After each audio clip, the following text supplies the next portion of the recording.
Hey, welcome to another edition of Kyle Meredith with. It's the interview series presented by WFPK at WFPK.org, Consequence and the Consequence Podcast Network. Thanks as always for making your way here, for checking out the series. Please do hit that subscribe button. I do 3 new interviews just like this every single week, new one every Monday, Wednesday, and Friday. So it's a great way to keep up with your favorite artists and discover those new ones. You can grab us anywhere you get podcasts from: Spotify, Apple Podcast, NPR, WFPK.org, Consequence, or of course, right here on YouTube for the video versions. Really, anywhere you get your podcast from, you can subscribe to Kyle Meredith with. And that's me, Kyle Meredith. Today, my guest, actress Cleopatra Coleman. You have seen Cleopatra in Last Man on Earth. She's been in Zack Snyder's Rebel Moon. She now stars as V. Stiviano in the FX miniseries Clipped, along with Ed O'Neill. It tells the story of Donald Sterling's downfall. Donald was the owner of the LA Clippers, and V recorded him doing some very racist rants, and it became big news. At the whole time, the Clippers were looking for a championship in ways that they had never done in the past. So, very great miniseries. We're going to be talking about playing a real person, portraying V. Stiviano, finding the heart of a character who created so much myth while she was in the spotlight. We're gonna also talk a little bit about Rebel Moon. Of course, there were 2 parts that Zack Snyder put out this year. I want to hear if maybe we'll see her character return anymore. She's done a little bit of music on the side, inspired by shoegaze. All that and more as we dig into this series that reflects the issues we have in society with race and power and celebrity. All that and more as we talk about Clipped. It's Kyle Meredith with Cleopatra Coleman. Hi. Hello, Hey, hi. how are you? So let's talk about Clipped. And what a story. So you play V in this, and true story, all based on a true story. Did you know this story going into it? Like, I had to play some catch up. Yeah, well, there's a lot of detail that obviously we expand on in the show that I learned through the process of making it and learning about V a lot. But no, I do remember it. I had just moved to LA from Australia, so I do remember it. Yeah. What a time. So however you end up in this, auditions, like, do you come into this with the, because it's again, real person. So do you come in with the character, realize you've got to find your version of this at some point, right? You do, and that's like part of the process of like getting to know a character and also auditioning and meeting. And every time you have a meeting, you learn a little bit more, and you're not obviously getting all the scripts at once. But I was pretty confident about my take on her as far as the version that Gina wanted for the show. Because I'm kind of, yes, I am playing a real person, but I like to see it like I'm playing a character based on the myth of V that she put out into the world during the scandal. And I think I had a pretty solid take on her from the beginning. Yeah. So for you, what did that mean, the myth of her? I mean, again, we see a lot of this, the visors and All of that. whatnot, but yeah, what did that mean for you going into it? Well, the myth of her is, all the fun she had playing with Fame at the time that I think showed a lot of intelligence and a great sense of humor that I don't think people really realized at the time. But looking back, it's like, no, she was having fun with it. But yeah, I don't know. I think Gina also wrote her in a very specific way. I think Gina had a great understanding of the type of person she was just by piecing certain things together. There's an opening line in the script that obviously you wouldn't know because it's not a piece of dialogue, but this really helped me get in. Was the first time you see V, she's described as someone with really large charisma that pretty much everyone in the room ignores. Mm. And I was like, whoa, I love that. And that really helped me get into the mind of someone who I feel was like really ambitious. And I think like the show is about ambition. It's about a lot of other themes like racism and misogyny and infidelity and all of this other stuff, basketball. But it's also about ambition. And like for V, her ambition seemed to manifest in like all of these different ways, and some of them were likable, some of them were not likable. And then I really tapped into this idea that she was a survivor, and I saw her as like a bit of an outlier and a bit of a weirdo. And like that's very much a way I was able to connect with her, because I identify in that way as sort of a bit like from another planet sometimes, I feel. And like so that's kind of, that was my angle into her. Yeah. Can I ask why you feel like you're from another planet? It's just something I've always kind of felt. Like, even I'm a transplant living in America, so I'm foreign, but even back home in Australia, I mean, especially back home, I think for a multitude of reasons, I had a very unusual upbringing. I just tend to see things differently. You know how some people say, oh, they're an old soul, or, they've been around here a few times. I feel like this is certainly my first time here, because everything is very confounding to me and interesting to me. And like, I feel like an anthropologist from like another planet. And so like kind of being an actor is a great way to like explore like humanity and psychology. And I've always been really interested in it from an outsider's point of view. I don't know why, but that's just how I've always felt. Sure, and I was going to bring that up later, but I'm sure that that was also helpful. Playing Deborah Bloodaxe in Rebel Moon. Like, there's an Yeah. alien. There's it's literally an alien figure there. Yeah, literally an alien. Yeah, I mean, I love sci-fi. I'm like a huge fan. So that was like a great nerdy moment for me. Yeah. Well, hearing all about that, like that, I could actually see that in the character a little bit more because V is someone like, at least for me, I was kept guessing which side is she on? Are there ulterior motives? Is she crazy? And you get those moments like her in the food truck, in the flashback sequences, and of course her with her children and all these and there's that humanity there. And then you also get these crazier moments. Like, did you want I don't want to make this an either or question. I'm trying not to, but like, did you have to find the good in her? Was that important? Yeah, I mean, I wouldn't even say that I was like, how can I find the good? It wasn't even, I found it accessible to me. I felt like the more I saw her as someone who was seeking security and safety in the world, the more I understood her motivations. She might not go about things in the same way as you or I or anyone else, but it was clear to me like that was pure, is what she wanted was safety and security. And like that flashback is a great example of that. You see that she's financially responsible for her mother and for other people. She's kind of got the world on her shoulders. She's doing everything on her own, and she's a survivor in that way. So that allowed me not to shy away from, you know, maybe those harsher sides of her that come out, because I always felt the character, she was a result of her experiences, as we all are. And it's quite linear, actually. It makes sense when you realize like this is someone who may have come from poverty and who's had to survive. No one has her back. She doesn't have a trust fund. She doesn't have parents that can look after her. She's estranged from her father. She's always been an outlier in her community. She doesn't look like her siblings. So she's really, there's a lot of isolation as a theme, and just this idea that she's on her own. And that made it all make sense to me, at least. Yeah. Yeah. And there's, like I said, and there's the flip. You get those moments like the lawyer when it says, "You were so Hollywood." And she goes, "Oh, thanks." Thanks. Yeah. Yeah. A great Yeah. laugh about love moment.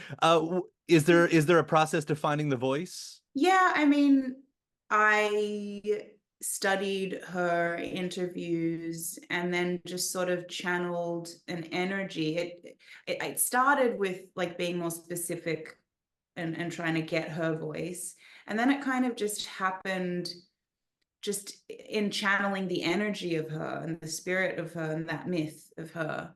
And then I stopped watching the interviews and stuff, and I just sort of took it on in that way. Yeah. Well, as you were alluding to earlier, that's we're talking about such a very small part of this story with what's going on with V, because this whole story happened, it's such a big moment in the world, in America. I mean, it was a moment of reckoning, and the way it even tells it, especially in those little flashes of tweets and memes, that throws it up there. Um, I guess I'm getting your take on this. Like, what's your take? What does this say about what was happening in America? What does it say about power and celebrity? Well, the show is well, the story. I mean, because the show is based on this story, and they say, truth is stranger than fiction, or it can be. This is like not a new thing thematically. Racism, misogyny, these are not new things.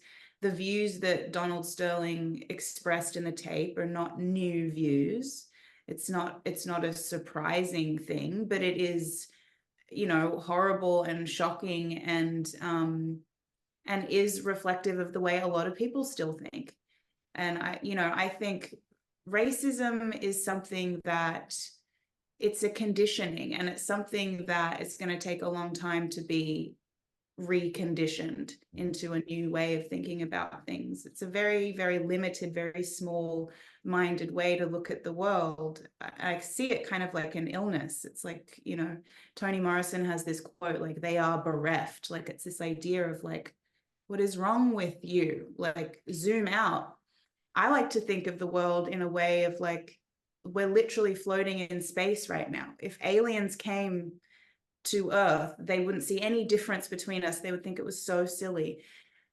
So, I think this show is a great commentary on all of these, the power structures of the world, the way things work. And through this one person, V, who either doesn't understand the rules or is just so audacious.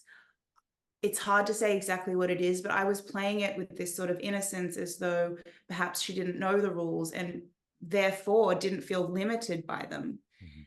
There's this idea that playing this character sort of gave to me, which is that there is this like theater of society, and there are these roles that we're expected to play based on our race or our gender or our socioeconomic background, or what have you. And the truth is that you don't have to play the role that you're given based on the way that the world is. And what I love so much about V is that she's someone that said, no, I'm not going to play that role. I'm actually going to write my own. And that's something that I always found really endearing and exciting and thrilling. And it's also just about, yeah, there are people like Donald Sterling in the world, and it's interesting to unpack the way someone like that can affect everyone around them. And this idea that these people are, in positions of power. And for example, the basketball players, the way it affected them, they wanted to play basketball. Mhm. And then suddenly they've become, it's a political situation that they're in, whether or not they should play. And it brings up everything to do with the history of this country and the world. So it's a really, really interesting commentary. And I love that our show, it deals with how kind of ludicrous this story is at times, but then it's also really poignant, Mhm. and it like will take you to those emotional places as well. Yeah. And even beyond V, what you were saying there, like I was thinking like watching Lawrence Fishburne's watching the coach go through those same arguments inside himself, to play the game or to make this, to protest, seeing the players go through that. Like, I agree. It's one of the most interesting parts of the story is just Yeah. watching everyone sort of try to figure it out in real time, this thing that was thrust upon them, versus what they wanted. Not a question. I just really love it. That part of it, and to see the other side of the men who think they're untouchable, and grappling with that in the same way, and how so many of them just have this non-awareness, that we're not surprised about, but there it is. Not at all. Well, to be unchallenged, right? And also the idea that she was recording every conversation that they had, and he was aware of that. And he still didn't feel he was in any kind of jeopardy. That says to me a lot about how much power he felt he had. Yeah. I should bring up Ed O'Neill, of course, who does a great job in this himself. I guess I was watching one of the other interviews you all did, and just hearing about like what was your dynamic working with Ed? Because watching you guys off screen and on screen, of course, is two different things, but it looks fun both Completely ways. different. Completely different. He is so wonderful. I mean, obviously, we've all, he's such a legend. We're all very familiar with Ed. And it was, amazing how quickly it was like we'd known each other for a very long time. He felt like family immediately. I felt very, very comfortable with him. He's so wise and funny and kind. He gave me great advice, and to explore some sort of uncomfortable scenarios with him felt really safe and fun, and he was always in on it, and he was always there for me. And yeah, I adore Ed. Get some good stories out of him too. He has so many great stories. He's such a great guy. I mean, yeah, he's wonderful. Yeah. On that other side, of course, I brought up Rebel Moon. It was great seeing you in that. And of course, there's more. Like, do you think we're going to see more of Devra? I don't know. I have no idea. I mean, we have our own comic book based on the Blood Axes and their history, which is really cool. It was just cool to, as a sci-fi fan, to be part of an original IP, and get to create these characters from the ground up. So who knows? Yeah, world building. That's Yeah, world building, literally world building. Yeah. yeah, that's fun. It's such a beautifully shot movie too, and everything's gone. And then I was just searching around, and I come across the After Midnight thing, which Oh, I don't know what to call that, a short film or a music video. It's sort of a little bit of both, I guess, right? So I was yeah. wondering if you could talk about that because by the way, I loved watching that.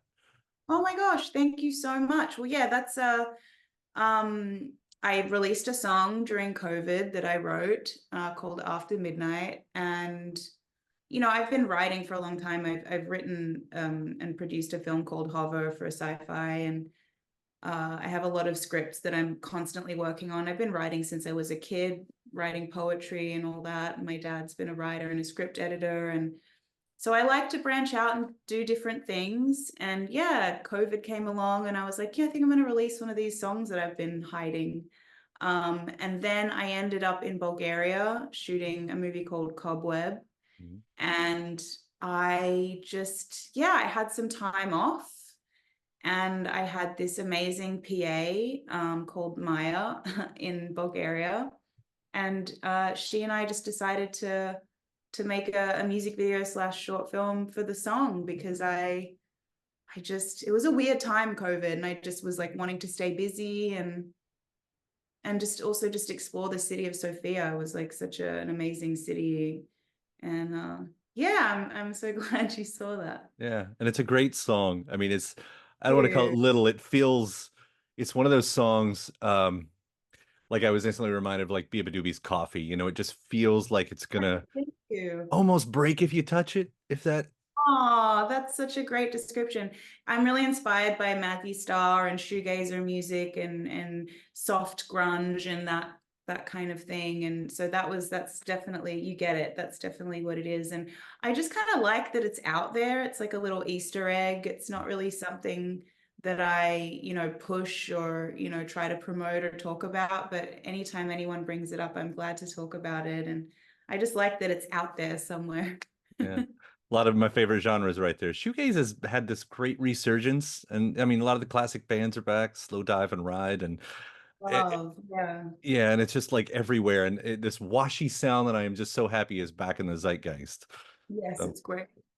although I did, not shoegazy, but I haven't watched it yet. But when I saw that you were in a Deftones video, I kind of checked that out. I was like, yeah, I need to see that. So that's next on my list. Yes, directed by Lee Winnell, our Australian. Yeah, right on. I hope to see more things like After Midnight from you, and hear more of these songs too. I hope they make their way out. I really do. Yeah, well, thanks. You never know. I mean, I'm pretty busy acting at the moment, but you never know. Maybe there'll be a character I play that sings. Yeah, creative people got to stay creative. That's what it comes down to. Yeah.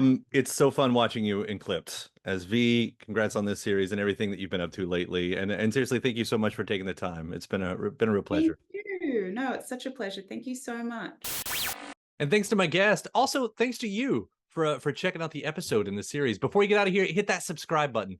Again, you get 3 brand new interviews every single week. New one every Monday, Wednesday, and Friday at right here on YouTube, or of course anywhere in podcast land, including iTunes, Apple Podcasts, Spotify, Podchaser, NPR, or WFPK.org as well. A great way to keep up with your favorite artists and discover new ones as well. Then after that, actually head over to WFPK.org. That's where I do a show Monday through Friday, 6 p.m. Eastern.